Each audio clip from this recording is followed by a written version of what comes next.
할렐루야. 네, 이 새벽에 나오신 여러분 위에 우리 주님의 축복과 은혜가 함께하기를 간절히 바랍니다. 시편 18편은 다윗의 놀라운 찬양시입니다. 이것은 그가 과거에 사울 왕의 추격에서 하나님이 그를 보호해 주셨고 또 많은 대적들의 위협 속에서 하나님이 그를 구원하셨다고 다윗은 고백하는데, 그것은 다윗이 그 후에 왕이 된 이후에 그가 하나님을 찬양하는 그런 내용입니다. 그래서 이 시의 제목을 흔히 왕이 부르는 감사의 노래 이렇게라고 부르기도 합니다. 정말 다윗을 승리케 하신 그 하나님을 찬양하는데, 어제 아침에 우리는 이 18편 전반부에 다윗이 나의 힘이신 여호와를 내가 사랑하나이다. 하나님은 그에게 힘이 되셨습니다. 힘이 없어서 우리는 능력이 부족해서 안타까워하는데 하나님이 그를 승리케 하시는 힘의 근원이 되셨음을 그는 고백합니다. 그래서 하나님을 내 반석으로 요새로 건지시는 분으로 능력의 공급원으로 또 방패시로 또 뿔로 또 나의 산성으로 나의 바위로 그는 그렇게 고백하고 있습니다. 그가 환난 가운데 있을 때, 죽음의 절박한 위기 가운데 있을 때 그런 하나님 앞에 부르짖었고 하나님이 그에게 응답하셨다 하는 내용이 이제 1절부터 19절까지 전반부에 나오는 내용입니다. 하나님이 친히 강림하셔서 구름과 불 가운데 강림하셔서 다윗을 도우셨고 다윗은 큰 승리를 얻을 수 있었음을 고백합니다. 자, 오늘 이제 19절부터 앞에 27절까지는 하나님이 내게, 하나님을 찾고 하나님 앞에 정말 바르게 살려고 몸부림쳤던 내게 하나님이 어떤 보상을 주셨느냐. 그러니까 하나님 반드시 보상하시는, 하나님은 악인에게 보복도 하시고 징계도 하지만 하나님은 선하고 의로운 자들에게 보상하시는 하나님이시다. 그래서 다윗은 자기가 입은 은혜를, 자기가 지금까지 하나님을 찾고 정말 믿음으로 살려고 몸부림친 결과라고 그는 그렇게 고백을 먼저 하고 있습니다. 자, 우리 20절 말씀을 한번 읽어볼까요? 20절입니다. 20절 시작. 여호와께서 내 의를 따라 상 주시며 내 손의 깨끗함을 따라 내게 갚으셨으니, 저 다윗은 이런 당당함이 있는 거예요. 내 의로움을, 내가 하나님 앞에서 공의롭게 살려고 애를 썼는데 내가 불의한 세상과 타협하지 않고, 근데 하나님이 내게 상을 주셨다는 거예요. 저도 우리 그리스도인들은 이런 확신이 있어야 되지 않겠어요? 내가 믿음으로 살고 말씀을 붙들고 몸부림치면 내가 비록 손해를 보고 모욕을 당할지라도 내가 하나님의 길을 벗어나지 않겠다는 이 각오, 그러면 정의로우신 하나님은 반드시 나를 보상하신다. 그렇죠. 내가 이렇게 살아봤자 뭐해. 하나님이 뭐 이거 생각이나 있으시겠어? 그저 법칙을 어기고 규칙을 어기더라도 없는 놈이 최고지. 뭐 양심적으로 살 필요가 뭐 있어. 이렇게 생각하면 전혀 발전이 없죠. 그러나 내가 좀 손해볼지라도 난 하나님의 사람이니까 내가 주의 율례를 떠나지 아니하고 하나님의 말씀 앞에 내가 순종하며 살겠어. 적어도 이런 결단과 당당함이 있다면 오늘 다윗의 고백이 아름답게 들리지 않겠어요? 맞아. 다윗도 그러했어. 불의와 타협하지 않고 어떤 경우에도 하나님을 바라보고 그 의의 길에서 벗어나지 않았기 때문에 하나님이 그를 이렇게 복 주시고 승리케 하신 거야. 이런 확신과 이런 은혜가 여러분에게 있기를 주의 이름으로 축원합니다. 저도 그리스도인은 당당함이 있어요. 당당함. 내게 이런 방법, 내가 이런 방법도 있고 이런 방법도 있고 의로운 방법도 있고 불의한 방법도 있어. 내가 목사인데 그래도 내가 손해보고 내가 남에게 이렇게 피해를 줘서는 안 되지. 내가 불의한 방법을 택하면 안 되지. 그래도 내가 누가 보든 안 보든 의로운 길을 가야지. 세상의 규범으로 봐도 도덕적인 길을 가야지. 이러면 안 되지. 우리 그리스도인들도 이런 마음의 고백이 있어요. 하나님은 그냥 천국은 침노하는 자의 것이래. 내가 어떻게 살든 와서 하나님 앞에 부르짖고 그저 떼깡 부리고 이러면 하나님이 내게 복 주시겠지 뭐. 이렇게 생각할 수도 있다면 그건 착각이죠. 오늘 다윗의 고백은 그렇지 않아요. 내가 의롭게 의를 따라 살았더니 하나님이 내게 상 주시고 내 손의 깨끗함을 따라서 내게 갚으셨다. 그러면서 자기는 이렇게 살았다는 거예요. 자, 21절 22절 한번 읽어볼까요? 21절 22절 시작. 이는 내가 여호와의 도를 지키고 악하게 내 하나님을 떠나지 아니하였으며 그의 모든 규례가 내 앞에 있고 내게서 그의 율례를 버리지 아니하였음이로다. 그 율례라는 건 하나님의 말씀이에요. 하나님의 도. 하나님의 말씀을 내가 버리지 않고 끝까지 순종했다는 거예요. 그러니까 내가 비록 손해볼지라도, 내가 비록 실패할지라도 나는 하나님의 말씀을 포기하지 않았다는 거예요. 이제 그런 사람에게 하나님이 마지막에 승리를 주시지 않겠어요? 그러니까 다윗의 행위도 뭐 전부 다 승리는 아니잖아요. 골리앗을 무찌를 때 첫 번째 승리지만 그 다음부터는 매일 그냥 도망다니는 도망자가 돼서 이방 땅에 가 자기가 무찌른 골리앗의 동네 기스 뭐 어딘가 갑자기 생각이 안 나네.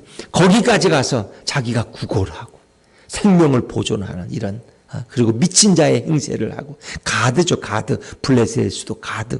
거기까지 갔어. 이렇게 하면서 생명을 연명했지만은 그는 불의하게 살지는 않았다는 거예요. 그러니까 하나님이 다윗의 모든 신원을 회복시켜 주시고 그를 가장 이스라엘의 위대한 왕으로. 그래서 오늘날도 이스라엘의 국기는 다윗의 별을 상징하고 있잖아요. 얼마나 좋아. 다윗의 별. 물론 다윗이 흠도 많아요. 비판할 것도 많아요. 그러나 그가 하나님 앞에 이렇게 그 중심이 인정받았다는 거예요. 그걸 존경하고 또 하나님이 다윗을 통해서 메시아가 오시는 길을 열어주시고 얼마나 좋아요. 그렇죠. 나단의 축복 속에서 다윗에게서 왕위가 끊어지지 않겠다는 거예요. 근데 그 마지막 오시는 분이 누구예요? 다윗의 후손의 왕위는 끊어져요. 이스라엘이 망할 때 AD 70년. 그러나 그 오시는 메시아 예수 그리스도를 통해서 그 영원한 우주의 왕위는 계속되는 줄로 믿습니다. 우리는 그 존경할 줄 몰라. 왜 그러는지를 몰라. 그건 좀 우리가 배워야 돼. 미국에서는 이제 그들이 에이브럼 링컨을 16대 대통령 링컨을 또 1대 초대 대통령 워싱턴을 존경하잖아요. 근데 이제 그들에 대한 역사책을 읽어보면 에이브럼 링컨도 단점이 많았다는 거야. 인간적으로 볼 때는. 우리가 볼 때는 신앙의 인물이고 뭐 남북 통일을 일으켰고 흑인 인권 해방을 했고 그렇지만 그도 인간이기 때문에 흠이 있었다는 거야. 또 워싱턴도 마찬가지야. 그러나 미국인들은 그들의 흠을 얘기하진 않아. 그거는 역사를 깊이 공부하는 분들이 학교에서 배우는 것이지 일반적으로. 뭐 미국 국회의사당에 에브럼 링컨 그 뭐예요? 동상이 크게 이렇게 서 있죠. 또 워싱턴을 그들이 얼마나 존중해요. 그런데 우리는 뭐예요? 초대 대통령을 얼마나 그냥 거지같이 만들잖아. 거지같이 그냥. 그 이승만 박사를. 그분이 하와이에 가서 한국의 독립운동을 위해서 기도하고 얼마나 많은 애를 쓰고 그렇게 해서 초대 대통령이 됐는데 처음 국회를 개원하면서 그 다른 그 목사인 어느 국회의원을 통해서 기도하고 우리 대한민국이 문을 열었는데 그런 걸 다 부정하려는 사람들, 기독교를 싫어하려는 사람들, 하나님을 싫어하는 사람들은 자꾸 그런 게 싫은 거야. 왜 기도를 했지? 왜? 미쳤어? 그리고 뭔가 뭐 그분이 장로고 크리스찬이면 일단은 싫은 거야 그냥. 그런지 모르겠어요. 참 그런. 그러니까 그 훌륭한 분들도 단점이 있고 장점이 있죠. 그러나 우리는 그의 좋은 점을 본받고 후배들에게 그걸 배워가도록 해야 되는데 자꾸 이렇게 깎아내리는. 그 다윗은 그도 단점이 너무나 많아. 그렇게 죽일 놈 살인자가 어디서 다윗 같은. 그러나 그를 위대한 믿음의 사람으로 이렇게 오늘도 그를 존중히 여기는 것은 다윗이 섬긴 하나님을 존중히 여기기 때문에 다윗을 택한 하나님이 위대하시기 때문에 그렇죠? 그러니까 뭐 하나님이 초대 대통령을 세울 때 아무나 세웠겠어요? 다 세운 게 아니라 하나님이 세우신 거야. 하나님이 그걸 굳이 부정하고 해서 저거 그런 건 참 우리가 기도해야 돼. 진짜 우리나라가 너무 훌륭한 민족이지만 그렇게 너무 남을 멸시하고 욕하고 이러는 거는 잘못된 거예요. 이제 북한은 얘기할 필요가 없는데 북한은 이제 이렇게 남북이 갈라지거나 해방이 되고 나서 북한에서는 친일 했던 사람들을 다 이제 이렇게 다 처형시키고 다 그렇게 했어요. 근데 남한은 이제 그런 분위기가 아니었어. 왜? 어쩔 수 없는 일제 36년이었으니까 우리가 친일하고 부역했던 분들도 같이 모아서 더 좋은 나라를 만들자 이렇게 해서 이제 많이 단죄도 했지만 또 많은 분들은 이렇게 같이 규합해서 새로운 나라를 세웠어요. 대한민국에. 그러니까 이제 지금 또 이게 정부를 주도하는 분들은 그게 불만이야. 북한이 더 좋다는 거예요. 북한은 친일 세력을 다 무찔러 없애버렸는데 왜 남한은 그걸 포용해가지고 이렇게 자꾸 친일을 하는 사람들이 생기냐는 거예요. 그러니까 지금 와서 뭐 친일이라고 이렇게 하니까 그게 나라가 분열만 되고 그리고 김영석 그 박사님이 105세인데 연세대학교 명예교수고 근데 그분이 그런 일본 산케이 신문과의 인터뷰에서 이 한일의 관계는 가장 가깝고 함께 협력해야 될 미래의 젊은이들이 서로 원수처럼 여기는 걸 이제 끊어야 된다는 거예요. 과거에 지나간 일을 덮지 못해가지고 그걸 해결을 못해가지고 그 상처 때문에 결국 평생을 미워하며 살다 보면 한국도 손해고 일본도 손해고. 그러니까 한국과 일본은 서로 협력을 해야지 서로 발전할 수 있는 기회. 그러니까 한국의 일본의 젊은이들이 서로 모여서 기도하고 서로 교류하고 서로 미래를 토론하고 아시아의 리더로서 한국과 일본은 얼마나 대단한 나라입니까? 그렇죠? 그런데 그런 게 다 깨져버리고 서로 원수처럼 여기게 만든 이런 걸 왜 자꾸 지금 정부가 주도하냐는 거예요. 그런 분위기를. 그건 잘못됐다는 거예요. 김영석 박사가. 그 105년을 살으신 분이 그래 일제도 시대고 다 거쳐 6.25 다 거치신 분이 이건 아니라는 거야. 아무리 일본이 미워도 우리의 동반자인데 이웃나라인데 이웃나라고 원수가 되면 누구하고 친하게 지낼 거예요? 과거는 과거로 묻어두고 또 뭐 박정희 시대 때 뭐 거기 또 뭐 어느 정도 보상 받아가지고 우리나라 경제 부흥 일으키는데 기초가 됐죠. 경부고속도로 깔고 다 거기서 그 받아가지고 또 박근혜 대통령이 또 한 번 더 받아가지고 또 한 번 나눴죠. 물론 그게 부족하다는 거야. 또 이제 그게 잘못됐다는 거 사과하는 방법이. 근데 지금 와서 그걸 어떻게 되돌리겠어요? 뭐 한국 법원이 그렇게 판단한다고 뭐 일본이 알았다고 갔다가 뭐 그거 보상하겠어요? 이제 그 지나간 일은 그만 덮어두고. 그럼 과거에 한번 불편한 부부관계 때문에 평생 80, 90까지 맨날 으르렁대고 싸우면 그런 부부는 얼마나 불행해. 과거의 실수는 덮어두고 예수의 이름으로 덮어두고. 예수님도 내 모든 허물과 죄악을 다 덮어주셨는데 나도 너의 허물을 덮겠다. 좀 그렇게 관용을 좀 베풀면 어때요 우리가? 일본은 예수도 안 믿는 나라인데 좀 이렇게 덮어두고 좀 우리가 담대하게 나가면 우리가 더 일본보다 더 훌륭해지지 않겠어요? 근데 똑같아 그냥 싸우. 일본 스가 총리도 똑같고 뭐 곰뱅이 뭐처럼 말이야. 그냥 속이 좁아가지고. 또 이쪽도 마찬가지고 맨날 투닥투닥 하는 게 너무 안타까워. 세계가 보기에 왜 이웃끼리 싸워? 좀 화해 좀 하고 좀 친하게 지내지. 안 그래? 자 이제 그건 지나간 얘기고. 자 이렇게 다윗은 자기를 구원하신 하나님이 자기가 하나님을 따라서 몸부림치려는 그런 그 자기의 이런 신앙적인 열정을 하나님이 귀하게 보셨다는 거예요. 그래서 계속 이제 하나님의 보상을 그런 이야기합니다. 이 모든 승리는 하나님의 보상이었다는 거예요. 보상이었다는 거예요. 자, 그래서 그가 뭐라고 또 고백을 합니까? 한 번 더 읽죠. 24절입니다. 24절. 똑같은 얘기가 또 한 번 반복되죠. 24절. 시작. 그러므로 여호와께서 내 의를 따라 갚으시되 그의 목전에서 내 손이 깨끗한 만큼 내게 갚으셨도다. 같은 얘기죠. 그 밑에도. 그래서 자비로운 자에게 주는 자비를 나타내시고 완전한 자에게 완전을 드러내시고 그러나 사악한 자에게는 주의 거스르심을 보이신다. 하나님은 보상하시는 하나님. 너희가 나를 사랑한 즉 나도 너를 사랑할 것이다. 이제 그 미국에 가면 유명한 티마스라는 건축 회사가 있어요. 그 하영록 회장이라는 분인데 이제 아버지가 미국의 목사님이에요. 그리고 뭐 아버지를 따라서 미국에 이민 가서 열심히 공부하고 이렇게 해서 정말 그가 30대에 큰 이 건축회사의 중역이 되고 그가 나중에 티마스라는 세계적인 회사, 이 건축회사를 설계회사를 이렇게 해서 정말 미국에서 굴지의 이런 건축을 설계하고 또 그것을 이루어내는 이제 그런 분인데 그분이 이제 그 페이버라는 책을 내서 한국의 그리스도인들이 많이 읽는데 그 페이버에 보면은 자기가 34살 때 이제 심장에 심각한 문제가 왔어요. 심장에. 그래서 아기가 둘이고 결혼한 지 얼마 안 됐는데 자기 병원에 와서 5개월 동안 누워 있었어요. 그러니까 누군가 심장 이식을 해줘야지 이 34살의 젊은이는 살아날 수가 있어요. 하루하루가 피를 말리는 시간이에요. 이게 맨날 심장을 이게 뭐 심장 이완기를 가지고 하지 않으면 그런 그 숨을 거눌 사람. 5개월을 기다렸는데 드디어 이제 기쁜 소식이 왔어.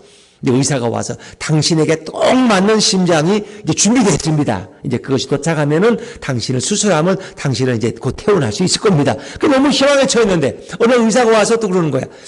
옆방에 그 자매님이 이제 이게 심장을 구하지 못해서 그 3일을 이식을 못 받으면 3일 안에 돌아가신다는 거야. 그래서 그런 분이 있냐고 그랬더니 그랬던데 그분이 신기하게 그분의 조건이 당신의 심장의 조건과 너무나 똑같다는 거야. 그 새로운 그 심장, 이제 이식받을 심장이 오는데 그게 그 부인하고도 상황이 똑같다는 거야. 그러니까 그분에게도 이제 그 합당한 심장이라는 거죠. 그러니까 그런 얘기 그냥 귀담아 듣지 마세요. 그냥 남의 얘기니까 그냥 들으세요. 지나가면서 그러는 거야. 그럼 하지 말든지. 그 부인에게도 그 심장이 맞을 수 있다면 자기에게도 맞지만 자기를 위해 준비된 거지만 그때 이제 하영로 회장이 이제 기도하는데 이 사람이 젊은 34살 이게 하나님께서 아니라는 거야. 너는 또 구하면 되지. 지금 3일 만에 저 여인은 죽는다는 거야. 심장 이식을 못 받으면. 근데 심장이 준비된 게 없어 그 여자는. 너의 심장을 그녀에게 넘기면 그녀는 살 수 있다는 거야. 그런데 하영로 회장이 자기는 애가 둘인데 결혼한 지 얼마 안 됐는데 내가 죽으면 우리 아내는 이거 생과부가 되는데 그러나 그는 믿음의 사람이었기 때문에 기도하면서 그 하나님의 은혜를 붙듭니다. 그리고 의사를 불러서 그 심장을 그 여인에게 주십시오. 자기는 하나님이 또 준비해 주실 겁니다. 담대하긴 하지만 이게 얼마나 엄청난 얘기야. 그 줄 수 있겠어요? 여러분 말도 안 되는 거죠. 에? 어떤 사모님 지난번에 선교사님이 와서 얘기하는데 그 시리아에 갔을 때 감옥에 gat혔는데 거기서는 연락을 받게 못하면은 나가질 못한대. 근데 그 사모님이 핸드폰이 줄이 한 줄이 남아 있었대. 그 자기 연락하고 이제 가족들하고 같이 와야 되는 비행기표가 있고 여권이 가져와야지 거기서 나갈 수 있는데 다른 분들이 또 거기 막 선교사님 사모님 막 여기 들어가야 돼. 외국인들이 감방이 돼. 근데 그 핸드폰을 빌려달라 그러는데 자기가 못 빌려줬다는 거야. 왜? 우리 가족한테 연락 오면 또 받아야지 자기 나갈 수 있는데. 나중에 나올 때 그분이 그렇게 통곡을 하더라는 거예요. 내가 목사 사모가 되고 선교사가 돼가지고 내가 이 전화 핸드폰 한 줄이 20년 전 얘기야. 10몇 년 전이. 한 줄 남았는데 그걸 끊으면 내가 충전을 못하니까 그때는 이제 충전하는 게 아니라 이렇게 미리 충전해 쓰는 거 있잖아요. 이런. 그러니까 감옥에서는 충전도 할 수가 없고 그래서 그걸 못 나눠준 게 바로 나라고 하면서 그렇게 통곡하면서 회개하더라는 거예요. 나중에 이제 그분들을 다른 방법으로 이제 하나님이 건져내셨는데, 인간이 그러는 거예요. 내가 살아야 되니까 핸드폰 한 줄 남은 걸 남에게 핸드폰을 못 빌려주겠다는 거예요. 요즘은 핸드폰 잘못 빌려줬다가 큰일 납니다. 아시죠? 거기서 막 돈이 막 넘어가고 막 이렇게 하기 때문에 복잡해요. 근데 이제 감옥에서 자기가. 근데 하영로 회장은 자기 생명이 왔다 갔다 하는데, 그거를, 다른 분에게 먼저 주시더라. 그분에게 맞으니까. 그래서 그 여자가 살아나고 자기는 그 후에 또 하나님이 은혜를 주셔서 다른 또 심장을 또 이식받고 건강하게 사는 거예요. 그분이 목사님이 되고 그리고 세계적인 이 건축 회사의 회장이 되고 그리고 백악관에서도 그 뭐 건축의 무슨 자문위원인가 한국인으로서는 그렇게 명예롭게 살아가고 있는 분인데 자 그게 남에게 베푼다는 게 참 어려운 거예요. 근데 하나님은 그걸 보신다는 거예요. 하나님. 내가 어려울 때 남에게 베풀 수 있는. 또 내가 힘들지만 하나님 앞에 내가 어떻게 충성하느냐 하는 것을 하나님 보시고 보상하신다는 거예요. 하여튼 다윗은 이제 그렇게 고백을 해요. 그러면서 하나님께서 그에게 이제 놀라운 은혜를 주셨는데 자 우리 28절 29절 이제 좀 읽어봅니다. 19절을 해야 되겠는데 28절 29절 시작. 주께서 나의 등불을 켜시며 여호와 내 하나님이 내 흑암을 밝히시리이다. 내가 주를 의뢰하고 적군을 향해 달리며 내 하나님을 의지하고 담을 뛰어넘나이다. 하나님을 의지하고 담을 그러니까 내가 담을 내 힘으로가 아니라 하나님이 주시는 힘으로 담을 뛰어넘 적군을 향해 달려가는 거예요. 하나님을 의뢰하고 그러니까 하나님께서 놀라운 승리를 주셨다는 거예요. 하나님이 바로 방패가 되셨다는 거예요. 방패가 30절에 하나님의 도는 완전하고 여호와의 말씀은 순수하니 그는 자기에게 피하는 모든 자의 방패시로다. 끝까지 하나님의 말씀을 붙들고 하나님을 의지하는 자들에게 하나님은 방패가 되셨다는 거예요. 그래서 그 하나님이 다윗을 무장시켜 주셨어요. 어떻게? 32절, 33절, 32절, 33절 같이 읽죠. 시작. 이 하나님이 힘으로 내게 띠띠우시며 내 길을 완전하게 하시며 나의 발을 암사슴 발같게 하시며 나를 나의 높은 곳에 세우시며 하나님이 자기의 허리띠를 띄워주셨고 암사슴같이 높은 곳을 달려가게 하셨다는 거예요. 34절 내 손을 가르쳐 싸우게 하시니 아니 싸움하는 법까지도 하나님이 알려주셨어요. 내 손을 가르쳐 싸우게 하시니 내 팔이 놋활을 당기도 이 놋활은 보통 다른 활과는 다른 거야. 근데 그걸 당길 수 있는 힘을 하나님이 주셨다는 거예요.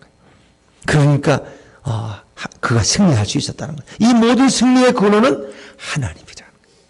내가 지금까지 살아온 모든 것이 하나님의 은혜고 내가 대적에 의해서 승리하게 하신 것은 주님이 그렇게 하셨다는 거예요. 35절, 36절 같이 읽죠. 시작. 또 주께서 주의 구원하는 방패를 내게 주시며 주의 오른손이 나를 붙들고 주의 온유함이 나를 크게 하셨나이다. 내 걸음을 넓게 하셨고 나를 실족하지 않게 하셨나이다. 구원의 방패를 내게 주시고 주의 오른손이 나를 붙들어 주셨고 주의 온유함이 나를 크게 만들어 주셨다는 거예요. 내 걸음을 넓게 하셨고 실족하지 않도록 하나님이 인도해 주셔서 내가 오늘 이렇게 승리를 하고 이스라엘의 왕이 되었음을 하나님 앞에 감사하고 찬양하고 있는 거죠. 이제 그런 말씀이 계속 반복되는 거예요. 그리고 하나님은 대적을 내 발 아래 무릎 꿇게 하셨다는 거예요. 그 대적들이 부르짖지만 그들을 구원할 자가 없고 그들이 혹은 하나님 앞에 부르짖어도 하나님이 그들을 구원하지 않으셨다는 거예요. 그래서 대적들을 어떻게 하나님이 깨부셨느냐. 자, 42절, 43절 말씀, 42절, 43절 같이 읽죠. 시작. 내가 그들을 바람 앞에 티끌같이 부서뜨리고 거리에 진흙같이 쏟아버렸나이다. 주께서 나를 백성의 다툼에서 건지시고 여러 민족의 으뜸으로 삼으셨으니 내가 알지 못하는 백성이 나를 섬기리이다. 그들이 바람 앞에 티끌같이 부서졌고 대적들이 거리에 진흙같이 쏟아버렸다는 거예요. 하나님이 나를 도우셔서.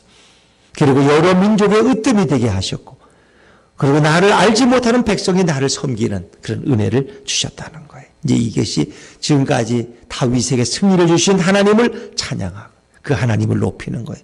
내가 잘나서가 아니라 하나님이 내게 힘을 주셨고 나로 승리케 하신 분은 바로 여호와 하나님이다.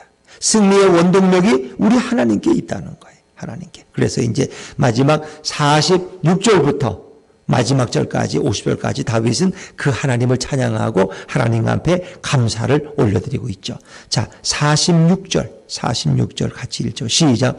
여호와는 살아계시니 나의 반석을 찬송하며 내 구원의 하나님을 높일지로다. 이제 왕의 신분이 된 다윗이 하나님을 찬송하고 하나님을 높여드리는 것. 왜? 하나님이 내 원수들에게 보복해 주셨고 그리고 민족들이 내게 복종하도록 하나님이 역사하셨다는 거예요. 하나님이 나를 높이 드셨어요. 그래서 포악한 자에서 건지셨어요. 48절 제가 읽죠. 주께서 나를 내 원수들에게서 구조하시니 주께서 나를 대적하는 자들의 위에 나를 높이 드시고 나를 포악한 자에게서 건지시나이다. 다윗은 계속 그 하나님을 찬양합니다. 49절 시작. 여호와여 이름으로 내가 이방 나라들 중에서 주께 감사하며 주의 이름을 찬송하리이다.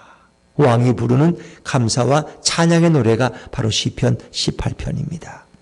하나님께서 자신에게 큰 구원을 주셨다는 거예요. 그런데 이제 50절 말씀은 좀 의미심장한 말씀입니다. 50절을 마지막으로 읽습니다. 시작. 여호와께서 그 왕에게 큰 구원을 주시며 기름 부음 받은 자에게 인자를 베푸시며 영원토록 다윗과 그 후손에게로다. 아멘. 여호와께서 그 왕에게 큰 구원을 주시며 그 왕, 여기서는 일단 표면적으로는 다윗을 가리키죠. 다윗이 왕이니까. 그리고 다윗에게 하나님이 큰 구원을 주셨어요. 그러나 이제 이 말씀은 이 땅에 오실 다윗의 후손 가운데 오실 메시아, 우리의 영원한 왕 되신 예수님을 또한 가리키고 있지요. 여호와께서 그 왕으로 오신 그 예수 그리스도에게 큰 구원을, 이 큰 구원이라는 것은 대적에게서 승리한 것도 그렇고 이스라엘 백성이 애굽에서 나온 것도 큰 구원이고 홍해에서 건짐받은 것. 그리고 바벨론 땅에서 나온 것도 큰 구원이야. 또 어떤 게 큰 구원이에요? 예수님이 십자가에 죽으시고 희생하심으로써 우리에게 온 인류를 죄에서 구원하신 것이 큰 구원인 줄로 믿습니다. 그것이 큰 구원이에요. 그것이. 그래서 히브리 2장 3절에 보니까 예수님을 가리키는 표현 속에 그런 우리가 이같이 큰 구원을 등한히 여기면 어찌 그 보응을 피하리요. 여기서 말하는 것은 예수 그리스도가 십자가에서 죽으심으로 부활하심으로 이루신 큰 구원을 얘기하는 거예요. 오늘 다윗도 그 왕에게 큰 구원을 주시며 예수님 메시아로 오시는 그분을 통해서 이루실 인류의 구원을 우리에게 미리 다윗을 통해서 고백하게 하시는 거예요. 또 50절 중반절에 보니까 기름 부음 받은 자에게 인자를 베푸시며 기름 부음 받은 자. 이거는 일단은 자신을 얘기해요. 자신. 왜? 왕이나 선지자나 제사장은 기름 부음 받은 자니까. 그러나 이것은 성경에서 예수님 메시아를 가리키는 표현이에요. 십자가에 죽으시고 음부에 떨어지셨지만 하나님이 예수님에게 인자를 베푸셔서 은혜를 베푸셔서 그를 다시 일으키셔서 그를 높이 세우신 거예요. 나를 높이 드시고처럼 그 예수님을 높이 드신 거예요. 높이 세우신 거예요. 그래서 온 우주의 왕이 되게 하시고 통치자가 되게 하셨어요. 기름 부음 받은 자에게 인자를 베푸시며 영원토록 다윗과 그 후손에게로다. 영원토록. 다윗과 그 후손. 다윗과 그 후손이라는 말은 직접적인 의미는 다윗의 아들들, 그 자손들을 왕이 되는 걸 의미해요. 그러나 그들의 대는 AD 70년 다 끝났어요. 남유다는 망했어요. 그리고 왕이 없었어요. 근데 누가? 바로 메시아이신 예수 그리스도가 다윗의 후손 가운데 오셔서 그가 영원한 나라의 왕이 됐어요. 하나님 나라의 왕이 되셨어요. 바로 그것은 예수님을 가리킨 표현이다. 다윗의 후손은 영원하지 않습니다. 그러나 메시아의 나라는 영원한 줄로 믿습니다. 그 나라에 참여하는 자들. 오직 예수 그리스도를 믿고 의지하는 자에게는 영원한 하나님의 보호와 영원한 하나님의 승리가 함께하는 줄로 믿습니다. 그것을 고백하고 있는 거예요. 다윗은 자신이 이룬 그 은혜에 감사하고 찬양하지만 자신의 후손 가운데 오실 그 예수 그리스도 영원한 메시아를 찬양하고 있습니다. 그래서 이 구절은 사무엘하 7장 12절부터 16절에 있는 나단 언약에 기초한 것이죠. 나단이 다윗에게 너는 성전을 세우지는 못하지만 너의 그 마음이 아름답기 때문에 너의 후손 가운데 왕위가 끊어지지 않을 것이다. 이 나단 언약이, 나단 축복이. 그것이 여기서 그대로 이루어지죠. 그래서 다윗의 후손 가운데 오시는 영원한 메시아 예수 그리스도가 우리의 영원한 왕이 되시고 그의 나라는 영원한 나라다. 그 나라에 속한 백성들은 영원한 보호와 축복과 승리 가운데 살아갈 줄로 믿습니다. 오늘도 그 좋으신 예수님을, 왕 되신 주님을 오늘도 우리 마음의 주인으로 모시고 그 예수님과 동행하는 승리의 하루가 되시기를 주 이름으로 축원합니다.